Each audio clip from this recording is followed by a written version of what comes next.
Don't lose your way. Your mind, we have to be as one.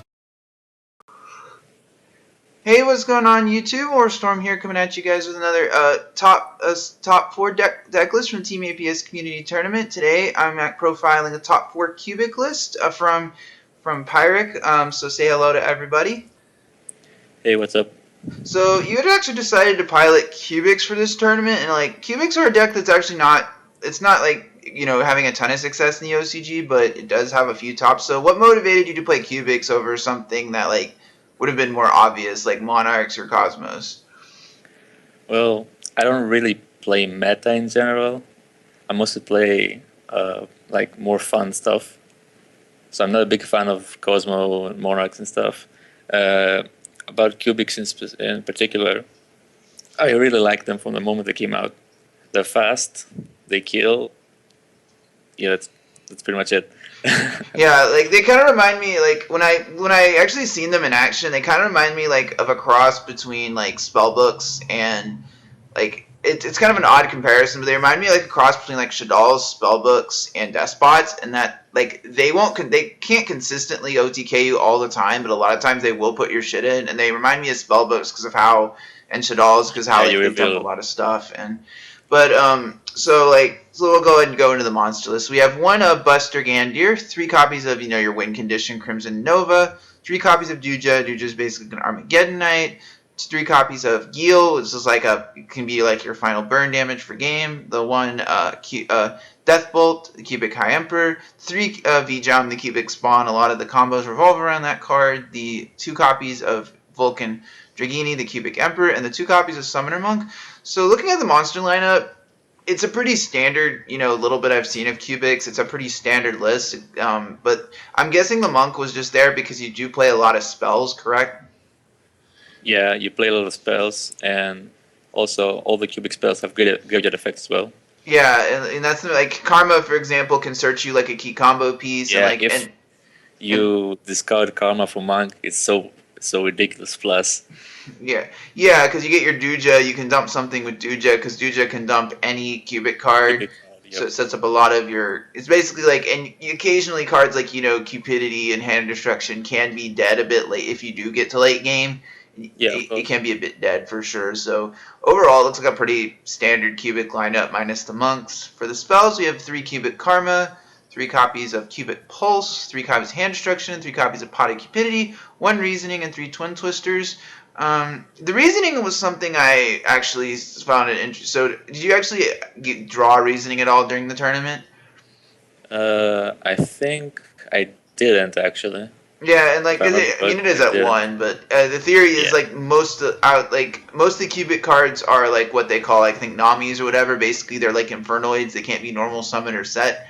So the theory is you're just gonna load up the graveyard, and you're gonna you're gonna hit something most likely when you do draw the Reasoning. Yeah, and it helps get to Yugioh faster, or Monk. Monk gets to Yugioh as well. Yeah, and then Yugioh basically lets you search anything.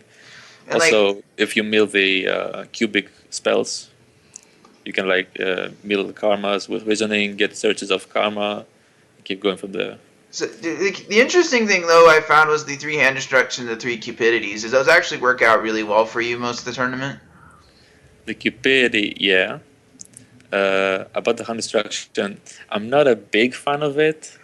I have a love-hate relationship with this card. Because sometimes when you open it and there's nothing you want to discard, it's basically dead. And you don't have Monk to discard the Hand Destruction. But later on, like it's Hand Destruction is good in this deck. I feel like if I use Cupidity or I flip double Reckless, so I have like 7 cards in my hand, so I don't care if I discard 2. You get my point? Yeah, I kind of get what you're going with that. And Cupidity is a card that I'm kind of like, I've always been back and forth on, like, but I definitely think in a deck like this, where you have a lot of combo pieces that basically do the same thing, and you play a lot of draw cards, it's not bad at all in a deck like this. In a deck like this, Cupidity definitely makes sense. And And everything else is pretty. I think Twin Twisters is mostly because you can't really afford to run into back row with this deck, so that's Yeah. probably. And then I believe it's pretty much everything else is pretty standard for a cubic list. I remember Karma was actually something that was really important though, because I remember in one of your matches you were under Crimson Blader and you had to power up a Duja to get over it, Yeah. correct? Yeah. And That was against the zombies. yeah, and because obviously not being able to drop your win condition is a problem, but I believe most of the OTKs revolve around dumping a bunch of stuff with Karma and powering up your Crimson Nova. Yeah. If you have a Karma in hand, you want to power up your Nova. If you don't have a Karma in hand, you usually mill them from the deck to get the surges off. Yeah, and so for the trap lineup, we have 1 cubic Samsara, 2 copies of cubic Innovation, and 3 reckless greeds. Other than the Samsara is something I don't really see in a lot of lists, but Unification is like a little bit of extra protection when it's in the graveyard. It's just one more. It's like you're never really going to fusion with it, but and There's always the option of fusing, although you're probably not gonna do it. But yeah, the main point is you can dump it with Duja and have the float effect. yeah, it gives you a little bit of like kind of insurance. If you don't have your win condition, it kind of can stall you for a turn, for sure. It's decent for like a turn one play. If you summon Duja, middle that, and then end. It's hard. It's kind of hard for the opponent to actually kill you. Yeah, and the recklesses are the same thing. It makes sense. Like it's cards you don't care that they get banished off of Cupidity. It's more, and you want to get to your combo pieces as quickly as possible. Yeah, basically. And then for the side, we have 1 copy of Dark Ganex, 1 copy of Garudita, 3 copies of Valor, 3 copies of Max C, 3 copies of Mystical Space Typhoon, 1 Recurring Nightmare, and 3 copies of Mask Restrict. Did any of these cards come up during the tournament when you sided? Did you side any of them in your matches? Yeah, the Veilers and the Maxis, and they were handy, obviously. Yeah, because most of the decks nowadays are going to special summon a lot, and then pretty much I think it's using a lot of the theory of running 3 side deck cards for everything. For the extra deck, you're not going to use it much, but we're going to go over it anyway. The 1 Crimson Nova Trinity, the 1 Castell, the 1 Dagusto Emerald, the 1 Dark Rebellion, the 1 Direwolf, the 1 Cowboy, the 1 Honor Arc, the 1 Utopia and Lightning, the 1 Neuralia, and the 1 Azathoth, the 1 Sky Cavalry, the 1 Dreadnought Max, the 1 Sylvan Princess Sprite, and 1 Phantom Knights of Breaksword. So, how much did you use? What cards did you actually go into the extra deck? Because obviously this isn't a deck where you use it a lot. Yeah, I think the one I went the most is Diamond Direwolf, since he's the only one that can pop back row. And like, but I think if I remember correctly, there was like a situation where my opponent had 3 back row. I popped 2 of it with a Twister, 2 Twisters, and then I go into Diamond Direwolf, pop the last one, and then drop Crimson Nova, and he just wins the game. Yeah. Because he gets destroyed by back row basically. Mm-hmm. He has protection for monsters and stuff, but nothing for back row.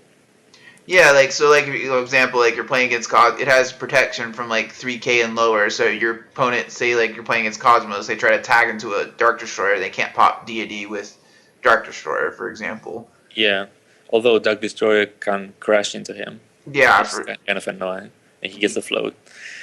Yeah, and that's unfortunate. This deck doesn't. It's an OTK deck, so obviously doesn't play well with floaters. One thing I would notice about the extra deck is you don't have Abyss Dweller, which was something I definitely would probably have in here because for sure. It's kind of funny. I made a mistake because I mainly play on Yu-Gi-Oh! Pro, so I had to transfer the deck over to Dueling Network. And when I did, I made a mistake. Forgot to put Dweller and I put a Silent Donor Arc instead. and I realized halfway through the tournament that I didn't have a Dweller by extra. Oh yeah, I just coming from personal experience playing against Burning Abyss, you have to have Dweller in your extra deck right now. Yeah. But overall, looking at the entire list, was there anything you would change, possibly maybe moving Recurring Nightmare to the main deck? Yeah, I want to move Recurring Nightmare to the main deck, although I'm not sure what I wanna change yet. And the other thing is Cubic Samsara is going out for sure. It's And terrible.